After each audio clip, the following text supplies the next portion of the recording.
विद्यार्थियों, आप सभी का स्वागत। बच्चों, बुरा जो देखन मैं चला, बुरा न मिलही कोई, जो दिल ढूंढा आपना, मुझसा बुरा ना कोई। बच्चों, सबसे पहले हमें अपनी कमियों को पहचानना है, दूसरे की कमियों को नहीं ढूंढना है। अपनी कमी पहचान कर उसे सुधार कर हम आगे बढ़ सकते हैं। अब जो छोटी मोटी गलतियां हमसे होती हैं हमारे पढ़ने में, उसको पहचानिए, उस त्रुटि को सुधार करिए और अपनी पढ़ाई को आगे बढ़ाइए। अब त्रिकोणमिति के अगली कड़ी में हम बढ़ते हैं। हमने बहुत कुछ पुनरावर्तन कर लिया है, सीख लिया है। अब 10वीं के अभ्यासक्रम के हम 6.1 का सवाल हल करने वाले हैं। उस सवाल हल करने से पहले किताब में पेज नंबर 127 पर सारी सारणी हमने कर ली है। हमें सर्वसमीका मिलने वाला है, त्रिकोणमितीय सर्वसमीका, और उसको पाइथागोरस त्रिकोणमितीय सर्वसमीका, और वह हम पाइथागोरस प्रमेय से किस तरह से प्राप्त कर सकते हैं, ये यहाँ पर बहुत अच्छी तरह से दिया हुआ है। तो यानी कि जब हमने ये देख लिया कि साइन थीटा क्या होता है, सम्मुख भुजा बटे कर्ण, और कॉस थीटा क्या होता है, संलग्न भुजा बटे कर्ण, तो उसी का उपयोग करते हुए यहाँ पर हम कैसे किसी सर्वसमीका तक पहुँचते हैं, उसे यहाँ बहुत अच्छे से दिया हुआ है। मैं हमेशा यह जिक्र करती हूँ कि जो हमारी पाठ्य पुस्तक है बहुत ही इम्पॉर्टेंट है, और उस पाठ्य पुस्तक पे दिए हुए सारे चीज़ को आप पढ़िए और समझने का प्रयास करिए। बहुत अच्छी तरह से दिया हुआ है, एकदम इजी तरीके से दिया हुआ है। आप इस सर्वसमीका पर कैसे पहुंच सकते हैं और इस प्रकार किस तरह से हमें दूसरी सर्वसमीका मिलती है और किस प्रकार तीसरी सर्वसमीका मिलती है, बहुत ही अच्छी तरह से दिया है। आप इसको जरूर देखिए। तो हमें सर्वसमीकाएं मिलती हैं त्रिकोणमितीय। अब उसे आपको याद रखना है, और कैसे मिली है जब एक बार समझ लोगे तो बाय प्रैक्टिस हमें वो याद रह जाएगी। तो पहला है sign square theta plus cos square theta बराबर 1, और जैसा हम जानते हैं कि थीटा की जगह पे हम कोई भी लेटर, कैपिटल लेटर या ग्रीक का कोई भी जो अक्षर है हम इस्तेमाल करते हैं। तो यहाँ पर theta, sine square theta plus cos square theta equal to 1। और अब अगर इसी समीकरण में आप ध्यान से देखोगे, अगर साइन से भाग दे दिया, दोनों पक्षों में साइन स्क्वायर से भाग दे दिया, तो हमें क्या मिलेगा, साइन स्क्वायर कट गया तो मिलेगा 1 plus cos square theta upon sine square theta, और पूरा हम अगर लेंगे तो कॉस अपॉन साइन होता है कॉट यानी कॉट स्क्वायर थीटा, और 1 अपॉन साइन होता है कॉसिक यानी कॉसिक स्क्वायर थीटा। ये हमें मिलता है दूसरी सर्वसमीका।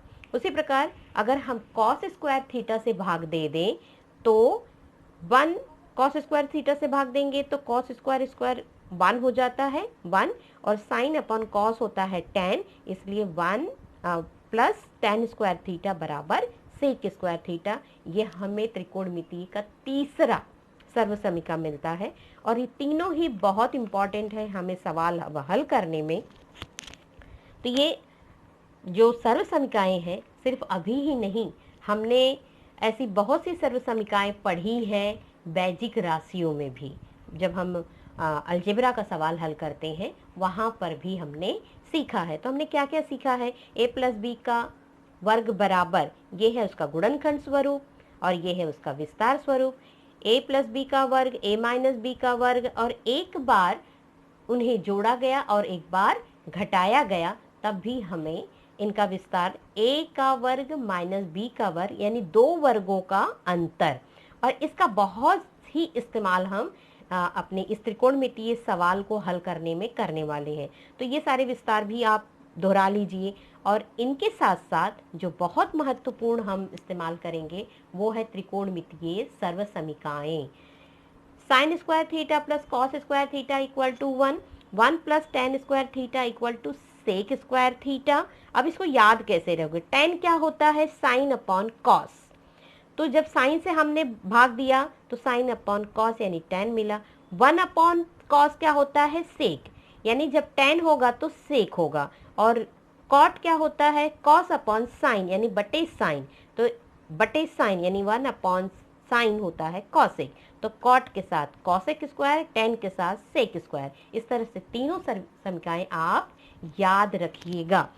अब चलते हैं हम 6.1 का सवाल हल करने के लिए। उसमें बच्चों दो विधि है, हम 9th में भी एक विधि पढ़ चुके हैं। उस 9th के विधि से 6.1 का सवाल हम हल करते हैं, देखते हैं कैसे कर लेते हैं हम इसको। क्या है सवाल, दिया है साइन थीटा बराबर 7/25, तो कॉस थीटा और टैन थीटा हमें ज्ञात करना है। तो हम जानते हैं कि साइन थीटा क्या होता है, हमने देखा है कि साइन थीटा यानी सम्मुख भुजा बटे कर्ण होता है। तो एक हम 90 अंश यानी कि जहां भी त्रिकोणमितीय अनुपात आया वहां आ गया पाइथागोरस प्रमेय, और जहां पाइथागोरस प्रमेय आ जाता है वहां आ जाता है समकोण त्रिभुज। तो हम एक समकोण त्रिभुज बना लेते हैं और उनका नाम लिख लेते हैं, त्रिभुज ABC, और एक न्यून कोण कोई भी असाइन कर लेते हैं। तो समझो हमने यहाँ पर कोण थीटा ले लिया है। अब साइन थीटा क्या होता है, सम्मुख भुजा बटे कर्ण, और आपको दिया क्या है, साइन थीटा यानी एक त्रिकोणमितीय अनुपात दिया हुआ है। त्रिकोणमितीय अनुपात का मतलब कि हमें दो भुजाएं ज्ञात हैं, कौन कौन सी, सम्मुख भुजा बटे कर्ण। अब सम्मुख भुजा 7 है, कर्ण कितना है 25। अब 7 और 25 ये अनुपात स्वरूप में है। तो अब हमें क्या मानना है कि माना उनकी सम्मुख भुजा यानी कि AB बराबर 7K है और कर्ण कितना है 25 यानी कि 25K। अब हमने क्यों माना है बच्चों, अगर कोई सवाल आपको हल करने दिया जाता है और समझो उसका उत्तर 15/18 आता है, समझो कोई आपने निकाला है x का मान, तो 15/18 आता है, तो आप क्या करते हो, इसको और संक्षिप्त करके समझो 3 से 3 × 15, 3 × 18, इस तरह से आप इसको और संक्षिप्त करके आप उत्तर लिखते हो, x का मान ये आया। तब हमें ये नहीं पता होता कि एक्चुअली x का मान क्या है, 15/18 था या क्या था। आपका उत्तर तो हमने 5/6 मान के चले। तो एक सामान्य संख्या से आप गुणा कर देते हो या भाग देते हो तो आपको एक तुल्य अनुपात प्राप्त होता है। और तुल्य अनुपात कैसे प्राप्त करते हैं हमने बहुत सीखा है। तो एक सामान्य गुणज हम कहें तो इनके बीच होता है, इसलिए हम k को एक सामान्य गुणज के रूप में लिख लेते हैं कि उनका एक सामान्य गुणज है k। इसलिए उन भुजाओं का मान हो जाता है 7K और 25K। अब हमें सम्मुख भुजा और कर्ण पता है, तो अब हम क्या करेंगे, क्योंकि ये पाइथागोरस प्रमेय है, तो हम अब आकृति के अनुसार पाइथागोरस प्रमेय से AC का वर्ग बराबर AB का वर्ग प्लस BC का वर्ग इस समकोण त्रिभुज के आधार पर। तो अब हम संलग्न भुजा हमें नहीं ज्ञात है, हम वो ज्ञात कर लेते हैं। तो AC का वर्ग बराबर AB का वर्ग प्लस BC का वर्ग, और मान रख देंगे 25K का वर्ग कर्ण है और सम्मुख भुजा AB यानी 7K था उसका वर्ग प्लस हमें BC का मान नहीं मालूम है, माना वो x है। तो अब यहाँ जो भी मानना है हमने यहाँ पर मान लिया था। अब वर्ग करेंगे, जैसे कि 25 का वर्ग 625 है और 7 का वर्ग 49 और x का वर्ग। अब इसका पक्षांतर करके यानी अब 625 के स्क्वायर में से हम 49 के स्क्वायर घटा के बराबर मिलेगा x स्क्वायर। इसलिए अब ये तो एक सिंपल बेजिक हो गया, के स्क्वायर जो उसका एक चर है वो सामान्य आ जाएगा और 625 में से अब सामान्य कैसे ऐसे हो जाता है कि हमने 625 माइनस 49 और जो k है वो कॉमन आ गया और हो गया x स्क्वायर ऐसे। तो 625 49 में से माइनस कर दिया हमने तो हमें मिला 576 के स्क्वायर बराबर एक्स स्क्वायर। अब x का मान दोनों पक्षों का वर्गमूल लेने पर हमें x का मान प्राप्त हुआ, कितना हुआ 24k। अब हमें क्या पूछा था, हमें पूछा था कॉस थीटा। अब कॉस थीटा क्या होता है, हमने सम्मुख भुजा बटे कर्ण ये ज्ञात कर लिया था। अब कॉस क्या है, संलग्न भुजा बटे कर्ण। तो इस त्रिभुज में हमारी संलग्न भुजा क्या है, BC बटे कर्ण यानी कि BC बटे AC। और हमने BC कितना माना था 24k और AC कितना था साइन थीटा के इस अनुपात में हमें दिया था 25k। तो के का भाग चला गया, बट हमें क्या मिला 24/25। टेन थीटा क्या होता है, सम्मुख बटे संलग्न भुजा, सम्मुख बटे संलग्न भुजा। और हमें क्या मिल गया, AB/BC यानी 7k बटे 24k, के का भाग चला गया, हमें मिला 7/24। तो हमारा उत्तर क्या मिला हमें, कॉस थीटा बराबर 24/25 तथा टेन थीटा बराबर 7/25। इस तरह से हम इसको जो 9th में हमने विधि पढ़ी है उस विधि से हम इसको हल कर सकते हैं। और भी आगे के सारे सवाल इस विधि से, अगर आपको साइन थीटा दिया है तो सम्मुख भुजा बटे कर्ण, अगर कॉस थीटा दिया है तो संलग्न भुजा बटे कर्ण, यानी कहीं न कहीं आपको दो भुजाएं ज्ञात हैं। और जब दो भुजा ज्ञात होती है तो तीसरी भुजा हम पाइथागोरस प्रमेय से निकाल लेंगे। और तीनों भुजा ज्ञात हो गई तो हम किसी भी यानी 6 की 6 जो हमारे त्रिकोणमितीय अनुपात हैं हम उसको ज्ञात कर सकते हैं। तो आप 1 से लेकर 5 सवाल तक इस विधि का उपयोग कर सकते हैं। लेकिन मैं इसको सेकेंड विधि कहती हूँ इसलिए कि अब आगे बढ़ने पर हमें सर्व समीका इसका इस्तेमाल करना बहुत इम्पॉर्टेंट है। और वो आएगा तो जितना हमें सिद्ध करने वाले सवाल हैं उसको हम सिद्ध कर सकते हैं। तो इसलिए उसकी प्रैक्टिस बहुत आवश्यक है। एक पर्याय कि जो आपने 9th में पढ़ा है हम अपने स्टैंडर्ड को बढ़ाते हैं। 9th में पढ़े सीखे चलो ठीक है, लेकिन अब हम 10th में आ गए हैं तो सर्व समीका का इस्तेमाल करके हम सवालों को हल करेंगे। तो उस विधि से भी हम देख लेते हैं। ये है साइन थीटा दिया है 7/25, तो कॉस थीटा और टैन थीटा का मान हमें ज्ञात करना है, सेम वही है। तो इसको मैं विधि 1 कहूँगी, यानी यही टॉप विधि है। इसी से आपको प्रैक्टिस करेंगे तो बेहतर होगा और आपको बहुत सारी चीज़ें याद हो जाएंगी। तो दिया है साइन थीटा बराबर 7/25। जैसा कि हम जानते हैं, हमने सर्व समीका सीखा है, आप किताब से भी जरूर प्रैक्टिस करिएगा। Sine square theta plus cos square theta equal to 1। अब यहाँ पर साइन थीटा का मान रख दीजिए, ये स्क्वायर है यानी कि साइन थीटा का मान है 7/25 का वर्ग plus cos square theta equal to 1। यानी अब हमें क्या ज्ञात करना है, कॉस स्क्वायर थीटा। पक्षांतर करिए 1 - 7 का। अब यहाँ पर आप यहीं पर वर्ग करके पक्षांतर करिए या पक्षांतर करिए फिर वर्ग करिए, सरल करने का तरीका आपका है, आप दोनों भी तरीके से कर सकते हो। यानी यहाँ पर पहले 49/625 ले लीजिए, इसके बाद पक्षांतर करिए या यूं भी कर सकते हैं। तो 1 माइनस, अब हमने इसका वर्ग ले लिया 49/625 तिरछा गुणा। अब तिरछा गुणा बच्चों बहुत सारे सवाल आपने 6ठी 7वीं में सीखा है। समझो कोई सवाल ऐसे है A माइनस B/C, तो हम डायरेक्ट इसको करते हैं AC माइनस B/C, यानी इसका ही पूर्णांक युक्त भिन्न वगैरह में भी हम ऐसे ही कर लेते हैं। और समझो A प्लस B/C है तो डायरेक्ट AC 3 का तिरछा गुणा प्लस B/C।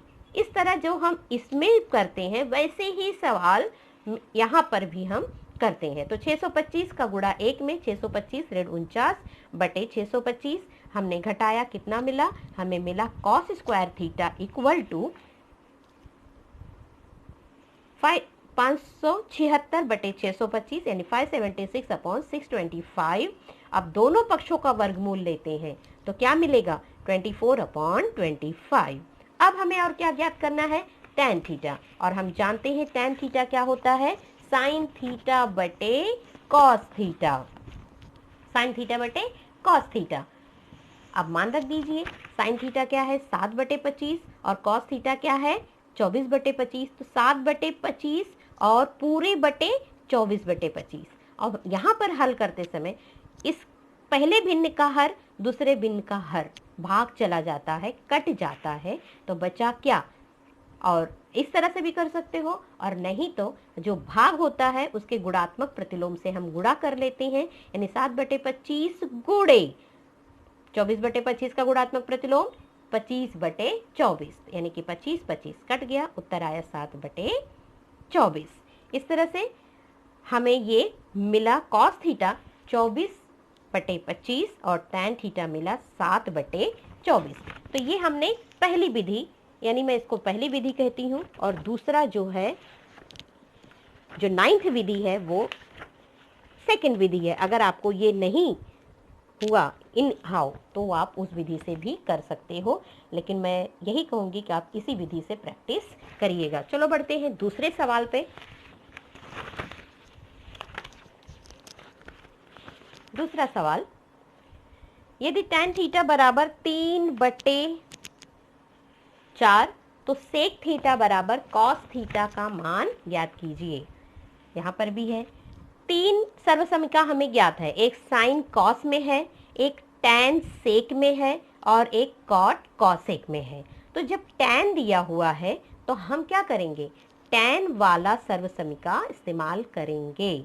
तो क्या दिया है, tan थीटा। आप उस विधि से भी कर सकते हो, कोशिश करना, लेकिन प्रेफर यही करना, क्योंकि हमें आगे बहुत सारे सवाल को इन्हीं सर्व समीकाओं का उपयोग करके सिद्ध करना है। तो tan थीटा बराबर 3/4, हमें क्या ज्ञात है कि 1 + tan स्क्वायर थीटा बराबर सेक स्क्वायर थीटा। अब tan थीटा का मान रख दीजिए, 1 + tan का मान कितना है, 3/4, और ये वर्ग है, इसलिए 3/4 का वर्ग बराबर sec square theta. tan theta का हमने मान रख दिया। अब 3 का वर्ग 9 और 4 का वर्ग 16, फिर तिरछा गुणा, 16 का 1 में गुणा हो गया, तो 16 धन 9/16 जोड़ दिया, कितना आया। और दूसरी तरफ हम, इसलिए हमारा ये समीकरण होते जाएगा बराबर सेक स्क्वायर थीटा, इसलिए 25/16 बराबर सेक स्क्वायर थीटा। दोनों पक्षों का वर्गमूल लेने पर हमें क्या मिला, सेक थीटा बराबर कॉस थीटा, सेक थीटा बराबर 5/4। अब हमें दोनों पक्षों का वर्गमूल लेने के बाद हमें मिल गया सेक थीटा। अब सेक थीटा मिला, तो सेक थीटा क्या है, कॉस थीटा का गुणात्मक प्रतिलोम, यानी कॉस थीटा बराबर सेक थीटा। हम दोनों तरह से लिख सकते हैं, कॉस थीटा बराबर 1/सेक थीटा, या सेक थीटा बराबर 1/कॉस थीटा, दोनों। और अगर डायरेक्ट भी लिख सकते हो, अगर कॉस थीटा हमें मिल गया, हमें क्या मिला, सेक थीटा। सेक थीटा मिला हमें 5/4, फिर लिख, ऐसे आप शब्दों में भी लिख सकते हो, सेक थीटा का गुणात्मक प्रतिलोम बराबर कॉस थीटा। तो गुणात्मक प्रतिलोम, तो जो उसका मान होगा वही गुणात्मक हो जाएगा, इसलिए कॉस थीटा बराबर 4/5, क्योंकि उसका गुणात्मक प्रतिलोम है। तो आप ऐसे सब, आप अगर ये बात समझ गए हो तो इस तरह से शब्दों में भी हम लिख सकते हैं। और अगर कॉस थीटा दिया है तो कॉस थीटा का गुणात्मक प्रतिलोम सेक थीटा, तो जो भी मान होगा वो उसको गुणात्मक प्रतिलोम लिख दीजिएगा। सर, गुणात्मक प्रतिलोम क्या, सर बटे पैर, तो उसका उल्टा कर दीजिए, पैर बटे सर हो जाएगा, यानी अंश को हर में हर का अंश। इस गुणात्मक प्रतिलोम को अच्छी तरह से समझ लीजिए। तो आप इस तरह से भी लिख सकते हैं, और चाहे तो इन संकेत में लिख दीजिए, कॉस थीटा बराबर 1/सेक थीटा, माने कि गुणात्मक प्रतिलोम। सेक थीटा का गुणात्मक प्रतिलोम 1/सेक थीटा है, तो अब हम लिख देंगे कि इसका मान कितना आया, 4/5। तो इस तरह से लिखना जरूरी नहीं है। अगर आपने यही समझ लिया कि कॉस थीटा क्या है, 1/सेक थीटा, सेक थीटा कितना है 5/4, तो उसका 1/, करना, यानी उसका गुणात्मक प्रतिलोम करना। तो 5/4 का गुणात्मक प्रतिलोम कितना है, 4/5। बस, तो ये स्टेप भी लिखने की जरूरत नहीं पड़ेगी, डायरेक्ट आप लिख दीजिए 4/5। तो हमें कितना उत्तर मिल गया, सेक थीटा बराबर 5/4, और कॉस थीटा क्या मिला, उसका गुणात्मक प्रतिलोम 4/5। तो इस तरह से हम इस सर्व समीका का उपयोग करके इस सवाल को बड़े ही आसानी से और सिंपल तरीके से हल कर सकते हैं। उम्मीद है आपको ये सरल लगेगा। अभ्यास कई बार अभ्यास करने से ही इसका हल आपको फटाफट मिल जाएगा। आगे बढ़ते हैं, हम तीसरा सवाल करेंगे। यदि cot थीटा बराबर 40/9 तो cosec तथा sin थीटा का मान ज्ञात कीजिए। अब cot दिया है तो हमें cot वाला सर्वसमीका का इस्तेमाल करना है। तो 1 + cot square theta equal to cosec square theta, और हमें cot थीटा का मान दिया है तो cot थीटा का मान रख दीजिए, कितना है 40/9 का वर्ग बराबर cosec स्क्वायर थीटा। अब 40 का वर्ग 1600, 9 का वर्ग 81 बराबर cosec स्क्वायर थीटा। तिरछा गुणा वही 81 इंटू 1, 81 प्लस 1600/81। तो अब क्या मिला हमें 1681, 1681/81 cosec स्क्वायर थीटा। अब क्या करेंगे, दोनों पक्षों का वर्गमूल करने पर, जब दोनों पक्षों का वर्गमूल करेंगे तो हमें मिलेगा cosec थीटा बराबर 41/9, 41/9। और cosec थीटा किसका गुणात्मक प्रतिलोम है, sin थीटा का, या sin थीटा का गुणात्मक प्रतिलोम cosec थीटा, यानी sin थीटा बराबर 1/cosec। अब यहाँ cosec थीटा कितना था 41/9, और इसका गुणात्मक प्रतिलोम क्या होगा 9/41। तो आप इस तरह से लिखो या डायरेक्ट लिख दोगे शब्दों में लिखकर तो भी चलेगा। गुणात्मक प्रतिलोम की बात को आप अच्छी तरह से समझ लीजिए। तो sin थीटा बराबर 1/cos, इसका गुणात्मक प्रतिलोम 9/, डायरेक्ट लिख दोगे 9/41 तो भी चलेगा। तो आपका उत्तर कितना मिला, cosec थीटा बराबर 49/1, और sin थीटा उसका गुणात्मक प्रतिलोम देखो 40/9, 9/41। इस तरह से सर्वसमीका का उपयोग करके हमने तीसरा सवाल भी हल कर लिया। तो आप इन तीनों सवालों को हल करिए, एक बार देखकर एक बार अपने मन से प्रयास कीजिए, आपको आएगा, अच्छी तरह से आप इसको हल कर सकोगे। तब तक इन दोनों सवालों को हल करते रहिए। हम मिलते हैं अगले वीडियो में, तब तक खुद को प्रेरित करते रहिए, गणित को लिख कर समझ कर पढ़ते रहिए। थैंक यू बच्चों।